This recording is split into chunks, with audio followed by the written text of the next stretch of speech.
Hey, we're kind of finishing up this series I've been in for a few weeks now. Going to begin another one next week. Excited about it too. I'll be giving you a little message about that, a little segue to that online in my truck talk this week. So you might want to take note of that. But this week we're wrapping up a series that I've entitled That's on Me, where we're talking about taking responsibility for our lives, which I think is probably maybe one of the key issues of our day. And every time we've gathered together, we've asked this question, this very simple question.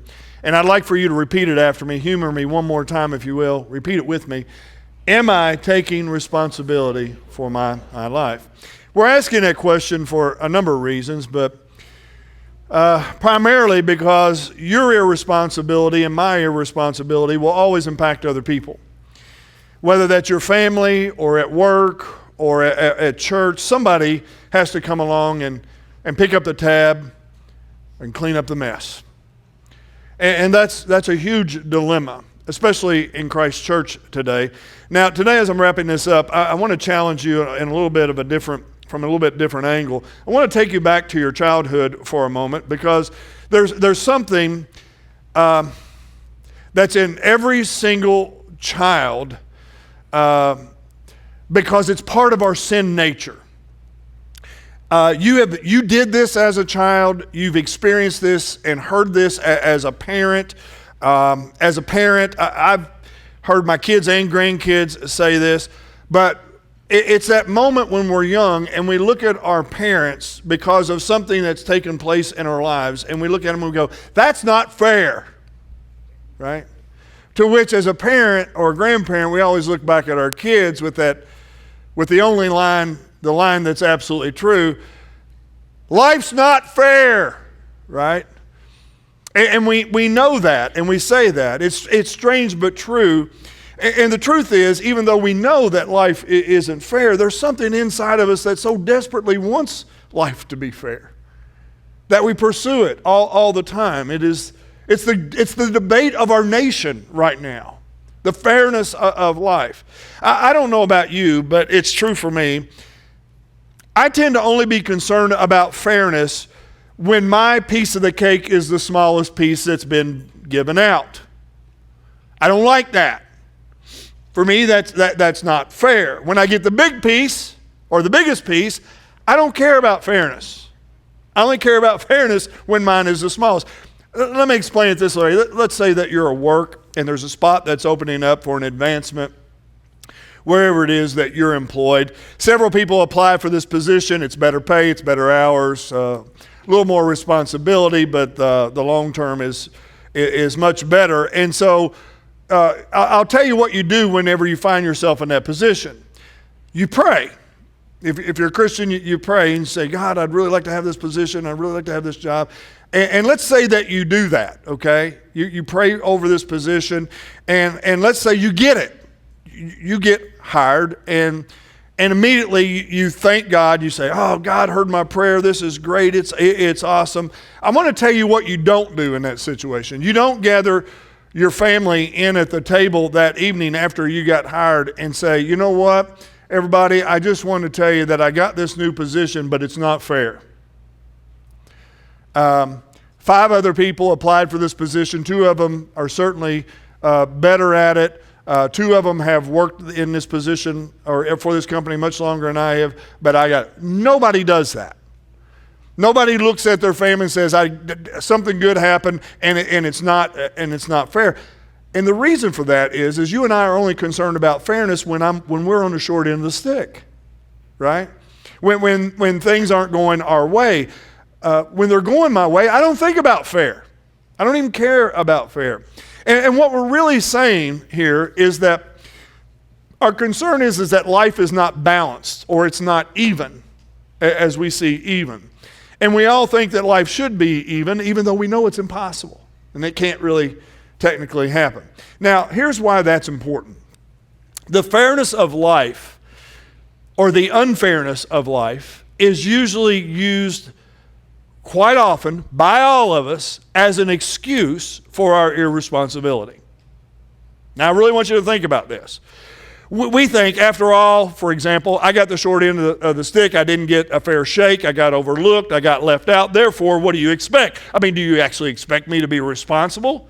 I mean, why should I even try? It won't do me any good. I tried before and it didn't do me any good. Life isn't fair. And on top of it, you got my fair share, pointing to somebody else. Now, I want to say something to those of you who have a tendency to be victimized by fairness, and you have this tendency to kind of lean into that line of thought. Stop it. I'm serious. Think about this for it. Don't do that. And here's why, and I've said this before in a previous message. Irresponsibility will always eat you up from the inside out, and what you'll find is you'll find yourself on a downward spiral, and you'll never be happy in that spiral, because you and I were created in the image of God, and we were created to be responsible human beings. I've been waiting in this series to use this quote. I think it's a great one. Ben Franklin said this: "He that is good at making excuses seldom is good at anything else." Boy, isn't that true? If you're good at making excuses, that's about the only thing you are good at. You see, the unfairness of life often becomes a reason for us to try to build our case as to why we're irresponsible with whatever it is we're supposed to be responsible with. But I have to say this in all fairness, there's a flip side to this, so stick with me a minute.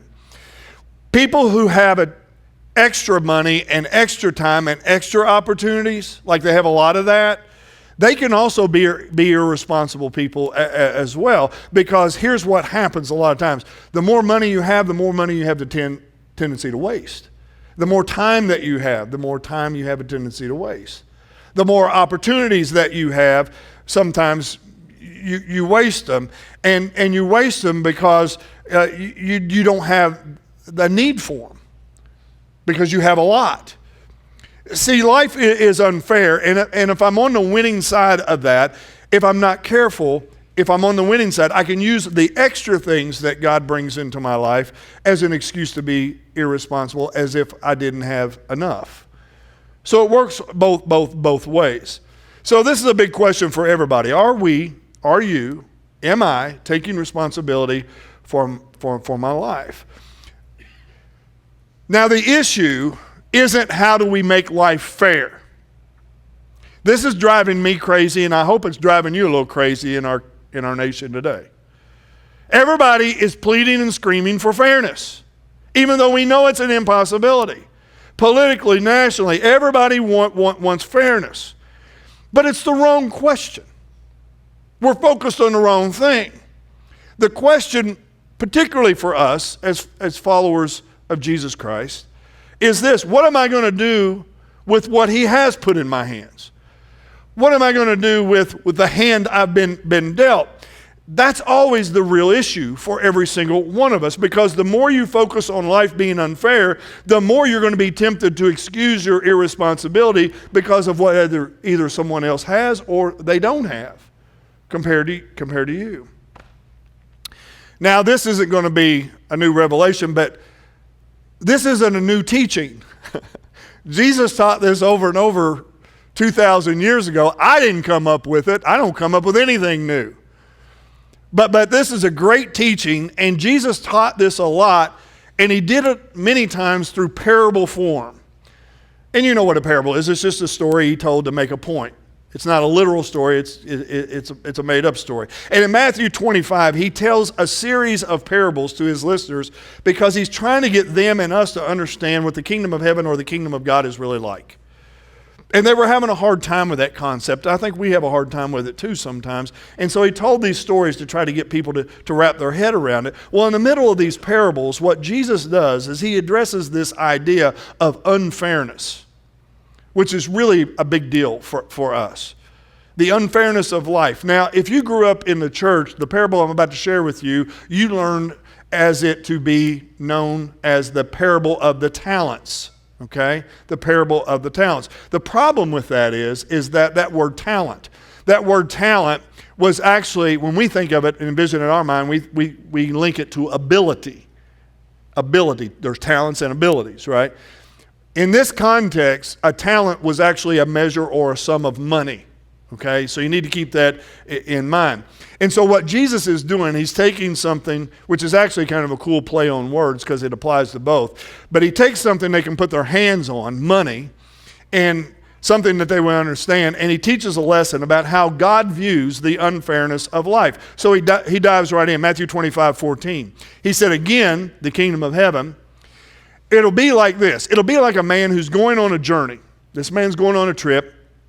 He called his servants in and entrusted his wealth to them. Okay? Now, this would more than likely never happen in that culture. But again, Jesus is trying to make a point by telling a story, right? But this master is going to do something that's very interesting in Jesus' story. He's going to split up his wealth among 3 servants, and he's expecting those servants to do with his wealth what he would do if he were going to be there managing it himself. That's the expectation. So verse 15, let's see how he does this. To one, he gave 5 bags of gold, or 5 talents. Okay, 5 bags of gold. Now, again, in the King James Version, the 5 talents, I want you to understand what a talent of money was worth. A talent of money, 1 talent was worth about 20 years of wages in that culture. It would be like, if somebody gave you a talent of gold in that culture, it would be like a 20-year buyout of your contract of employment, okay? And for the sake of this conversation today, I'm going to put a number to it, just an arbitrary number to it, that so you can relate. But it's pretty close. A talent of gold would be worth what we would consider about $300,000 today, okay? Just so you can kind of wrap your head around it. And so he gives the first one 5 talents of gold.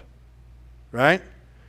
To another, 2 bags, and to another one bag, according, this is important, according to his ability. Did you know we all don't have the same abilities? We scream and moan and cry about the fairness of life, but the truth of it is, we're not alike, are we? We all have different abilities. We all have different genetics, we have different mentalities, we have different intellects. We have different circumstances, situations. We just don't all have the same ability. But he gave, and he still gives, according to our ability. Now, that wasn't even. It wasn't fair. It wasn't balanced, was it? He gave 1 5, and to another gave 2, and to one he gave 1. And we read that and we go, well, that's not right. He should have divided them up equally among them somehow. But the question we got to ask in regard to this master giving to his servants, as we view our master in being his servant, what's really fair? I mean, think about this. Is it not fair that we all get the same amount of ability or the same amount of whatever, but isn't it fair for the guy who owns it, who's in control, the master, isn't it fair for him to dictate whatever he wants to do with what he has and give it to whomever he wants to give it? So it is fair because it's not ours to begin with, even our life. He gave it. And so one of the lessons of life that we learn through this is this. Everything is fair to someone. And everything is not fair to someone else. Verse 15. He went on his journey, and the man who had received 5 bags of gold, now put this in perspective, $1.5 million, 1.5 mil, went at once and put his money to work and gained 5 more bags, $3 million. Why did he do that? Well, he did it because he knew that's what his master was expecting of him. And he said, you've entrusted me to manage this for you. And so he went out and he does with his money, his master's money, what his master envisioned and what he thought he should do to honor his master, and he doubles the guy's money. Verse 17, so also the one with 2 bags of gold, 600 grand, gained 2 more. Okay? So he goes out and he doubles the guy's money as well. Verse 18, but I tell you all the time, that 3-letter word changes everything. But the man who had received the 1 bag went off, dug a hole in the ground, and hid his master's money. Now, When Jesus was telling this story, the crowd that would be hearing him tell this probably at this point would have went, ooh, that's not a good idea.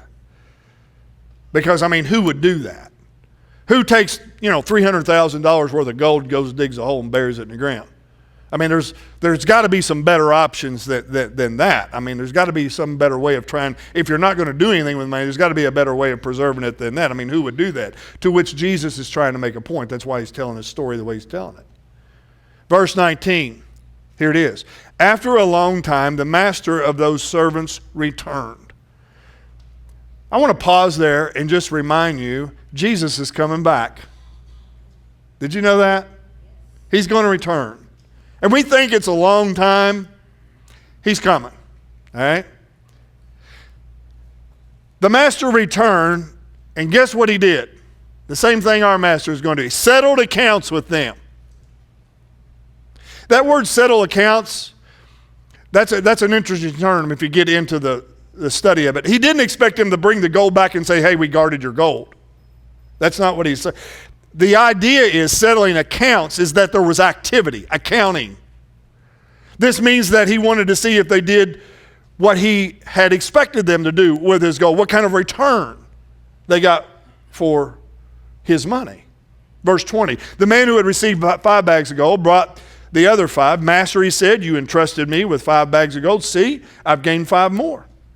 Verse 21, his master replied, well done, good and faithful servant. You have been faithful with a few things. I am going to put you in charge of many things. Come and share in your master's happiness. Verse 22, the man with 2 bags of gold also came and said, Master, you entrusted me with 2 bags of gold. See, I have gained 2 more. His master replied, well done, good and faithful servant. You have been faithful with a few things. I will put you in charge of many things. What? Wait a minute, the 5-bag guy has to say. Wait a minute. You said mine was a few things, and now you're saying his was a few things. But I had 5 and he had 2. Jesus says, hold on. But that's not fair. I had 5 and went to 10, and you put me in charge of many. He went to 2 to 4, and you put him in charge of many. What's the deal? That's not fair. That's not balanced. That's not even. That's the point of the parable. Okay? And he says, come and share in your master's happiness. Now, at this point in the story, if this were a movie, this is that moment in the movie where the music changes, because something dramatic is about to happen. Because who's left? We've had the 5 guy, we've had the 2 guy, we got the 1 guy, the 1 talent guy, right? The 1 bag of gold guy. The guy with 1 bag comes and stands before his master. He's covered with dirt because he heard he was coming, and he ran out and dug it up, and he's sweaty and he's dirty. Got it out of the hole because he heard he was coming home. And he's standing there in front of his master, and he begins to whine as he begins to explain why it is that he buried the money. Now, I'm going to read this to you, and I want you to notice how he subtly blames his master for it. In our case, it would be like us blaming God for not getting a fair shake in this life. And you know why he did that? For the same reason that we do it. That's what irresponsible people do. They blame. Verse 24, then the man who had received 1 bag of gold came, and his master, he said, I knew that you were a hard man. I knew you were a tough business guy. Harvesting where you have not sown, gathering where you have not scattered seed. He's saying, listen, I knew the kind of man you are, the kind of man that doesn't leave any crumbs on the table. You know those kind of people. So I was afraid. Why were you afraid? Because of you, master. See, I'm about to tell you what I did with your gold, but first let me tell you, it's kind of your fault because of the person you are, the kind of man you are, the kind of God you are, in our case. I was afraid, and I went out and I hid your gold in the ground. See, here's what belongs to you. I'm going to give you back what I got. So the reason there is no more than what you gave me is really, I know you gave it to me, but it really is not, it's on you. Verse 26, I want you to know this reply. The master replied, you wicked, worthless, lazy servant. In other words, the master is saying, listen, you didn't go and bury that money because of something I did. You went out and buried that money because of one reason and one reason only. You're lazy. You buried the money because you didn't want to take the time to do anything. You took the easy way out. And now that I've come back, you want to look and point and blame me?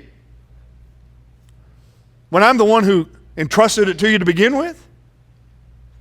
Verse 26, so you knew where I harvest, where I've not sown, where I gather, where I've not scattered seeds. In other words, you knew what kind of person I am. Just like we said here today, we know what kind of God we have. A just God, right? You knew what kind of a man, what kind of God I am. Then you should come up with a better plan than this.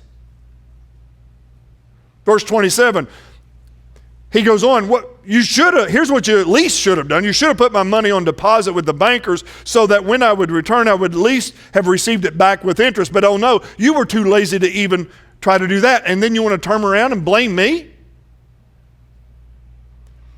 You know, I've read this story hundreds of times. I've taught it dozens and dozens of times. Heard it taught. Jesus was an amazing teacher, wasn't he? In the way that he would teach. I mean, gosh, it's just... But now he kind of has a twist here, and he has a little bit of a surprise in the story. At least it was for his audience then, and I think maybe even for us today. I don't want you to miss it. I'm going to wrap this up pretty quick, but I want you to hang with me because this is important. Verse 29. He says, for those who have will be given more, and they will have an abundance. Which means in this parable, to those who have been responsible, you're going to be given more. As for those who do not have, those who weren't responsible, even what they have is going to be taken from them. What's the result of this? Verse 30. And throw that worthless servant outside into the darkness where there will be weeping and gnashing of teeth.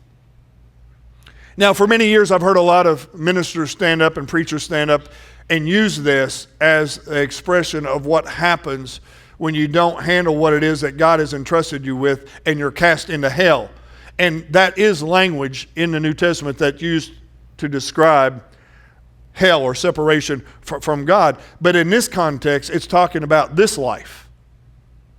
It's talking about something you experience in this life. Weeping and gnashing of teeth sometimes is also expression in the New Testament as the ultimate sign of frustration. It's, for us, it would be that moment when you do that really stupid thing and you realize how stupid it is and you go, oh, can't believe I did that. That kind of thing. Let me give you a biblical example of that. When a man named Stephen, who was the first Christian martyr, they took him and they threw rocks at him and stoned him to death. And before he was stoned to death, he preached this awesome message. And it says there in the book of Acts that the people who stoned him were gnashing their teeth. Now, they weren't in hell and they weren't dead. It was an expression of frustration they were having with him and the gospel and the Jesus followers and so forth. So here's this guy who had this incredible opportunity in this parable. He realizes it. He's blown it. He tries to blame his way out of it. The master throws him out of the inner circle, his inner circle, and then Jesus simply goes on to the next parable to talk about the kingdom of heaven. So what's the point of this? The point is this. Everybody gets an uneven amount of opportunity, and everybody gets held accountable for what they do with it.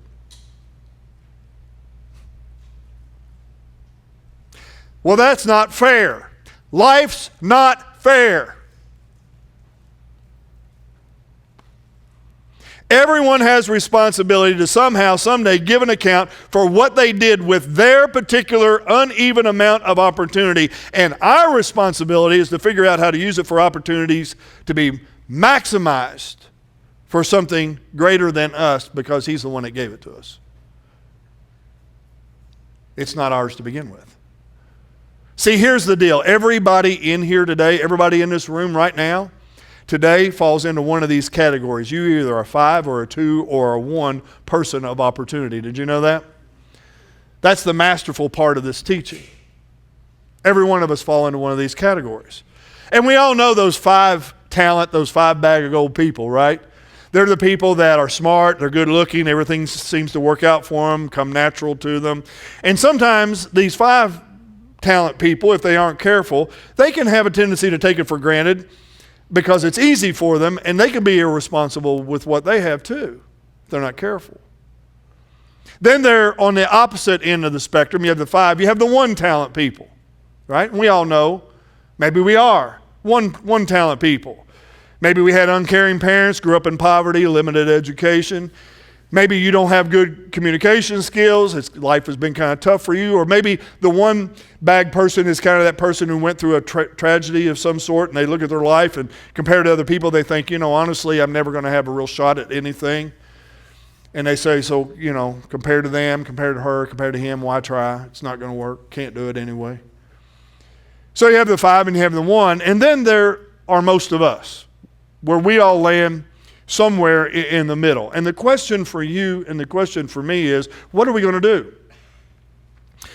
Not with what somebody who has 5 talents has, not like somebody who has 1. What are we going to do with what has been put in our hand, what we have?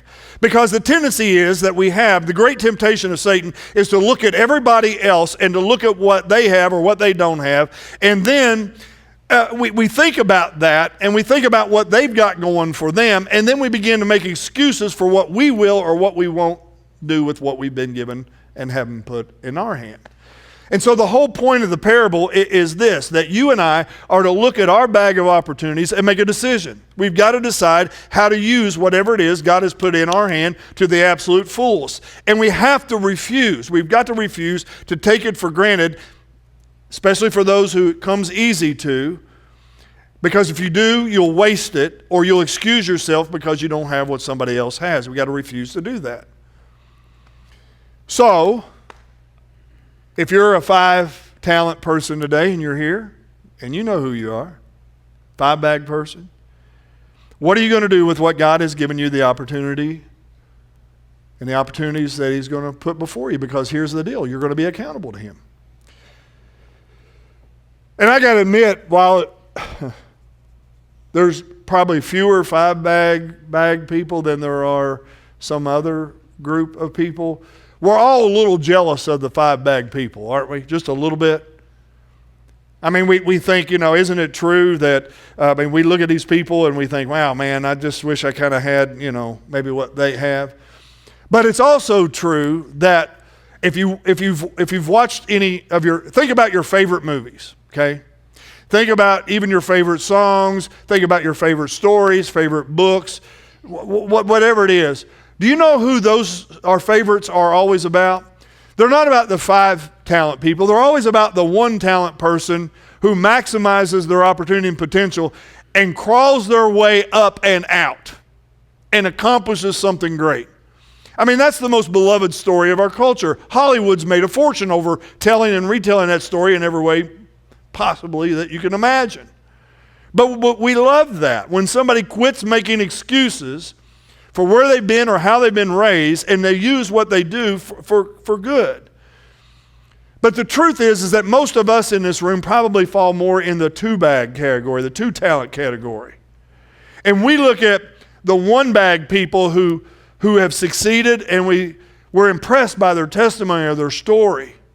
And we look at the 5 bag people and we say, well, it's not fair because they were born with a silver spoon in their mouth and they have all this money and opportunity, and we look at ourselves and we say, well, what am I going to do? I'm just average Joe Schmo over here, whatever, okay? Jesus told us to do this here. He said, simply look at what you've been given, figure out how to use it for all of its worth, and if you're a Christian, we have to understand it's for the sake of the kingdom, something bigger than us, more important than us. So the challenge for you and for me, for us 2 bag people, so to speak, is to say, okay, what's my opportunity and what am I going to do with it? What's the hand I've been dealt? What's my reality? And realize that it's not even ours to begin with. God gave it to us, whatever that is. It's on loan to us. So here's what I'm saying. If you're 28 years old and you live in central Kentucky and you have an okay job, what are you doing with that? If you're 32 and you're single and you thought you should be married by now and you're not, or found somebody, what are you going to do with that? If you're married and you have a couple of kids and you have a good job and you have a steady income, what are you going to do with that? Are you going to look around, whatever your situation is, and gripe and complain and moan and make excuses? Or are you going to accept what it is that God has put it in your hands, recognize it coming from Him, and use it for something other than yourself? The most important verse of this parable, in my opinion, is verse 19. It says, after a long time, the master of those servants returned and settled accounts with them. Listen, we're going to stand before Him and we're going to have to give an account for our life. Soon and very soon. And I want you to know that when we do that, and we will, that can be a very awesome experience for us. Could it not be? Where we could hear those words, well done. Well done. You were faithful with little, I'm going to put you over much. It can be an awesome, awesome moment. Or it could be that moment at the end of our lives where there's some weeping and gnashing of teeth, where there's this frustration, this excusing of ourselves because we think God, well, it's His fault. See, we all have uneven amounts of opportunities, and to be the person who says, I'm going to take responsibility for my life, means I'm a person who's going to take responsibility for the opportunities that come my way. Because the bottom line is this: to whom much is given, much is required. So we got to get this right. There's just too much at stake. This is the time in central Kentucky when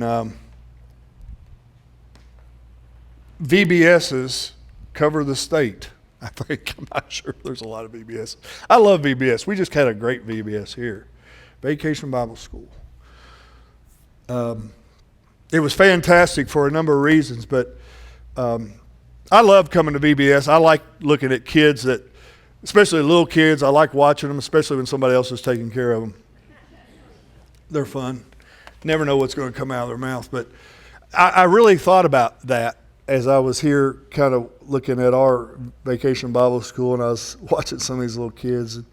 It really took me back. And I remembered my very first encounter with church. Now, I had encounters before this, but I don't have any memories. The first memory of church I have was when I was 6 years old. And there were 3 churches within walking distance of my house, and one of them was a little Methodist church right up the street, across from the little elementary school that I went to. And my sister, who was older than I, walked me up to their Vacation Bible School. I don't recall ever being to a Vacation Bible School before I went to this one. I went to this one, and I was one of the younger kids. There was a lot of older kids there, and there was a lot of activity, and I was a little intimidated by it, being 6 years old. And but I thought, this is great. This is awesome. You know, it was wonderful. And so I went to this class, and I was one of the younger ones, lumped in with some of the older ones, because that's how we did it back in the day when there weren't that many. And so I was one of the younger ones, and we had this craft that we were getting ready to do. And I was struggling with it because it was a little bit above my head for the older kids. And the teacher, Miss Atherton, don't know if she's alive or dead today, but Miss Atherton picked up on that, sensed that on me, and there's one thing I remember about it. This woman had the most beautiful smiling teeth that I can remember as a kid. She had one of those kind faces, real kind, and she made me feel so welcome and so at ease. And she came over because she could tell I was struggling and getting intimidated. And she came over and she sat down by me and put my hand. She goes, "Here, Sammy, let me help you with that." And she talked to me and she made sure I was okay. And I immediately relaxed, and I thought, this is great. That was my first impression of church. And in all the years since then, I've had great impressions and I've had a lot of frustration. But my first impression was good. And I never forgot it. Now, when I was 6 years old, she had no idea this little boy that I'm spending a little bit of time with here is going to grow up and maybe help other people find Jesus someday. She had no idea. But she made the most of that opportunity. And I never forgot it. That's what we're talking about here. This is what the point of the day is.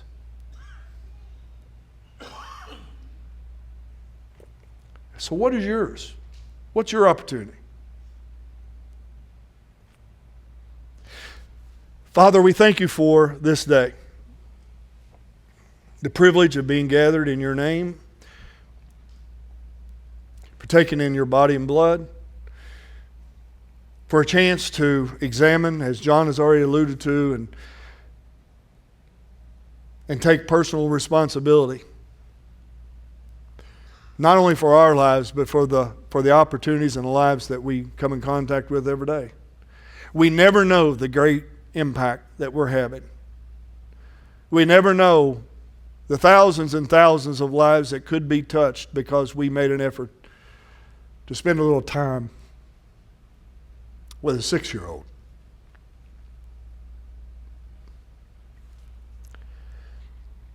So God, we take that challenge seriously today. We ask that you would bless us as we think about what it is that you would have us do with what you've placed in our hands, that we would not get caught up, that we would not allow ourselves to be influenced by a culture that's screaming for fairness, of something that will never become a reality, but that we will be more focused on what it is you have given to us and what you have allowed us the opportunity to do with it. So Lord, if there's someone here that needs you, I pray that they'll come forward right now and say, I'm in. I want to stand up. I want to take personal responsibility and have some accountability. I want to hear those words, well done, good and faithful servant. If there's anybody here that needs that, or maybe they need prayer, Lord, I pray that they would just step forward and say today's the day. In Jesus' name we pray. Amen.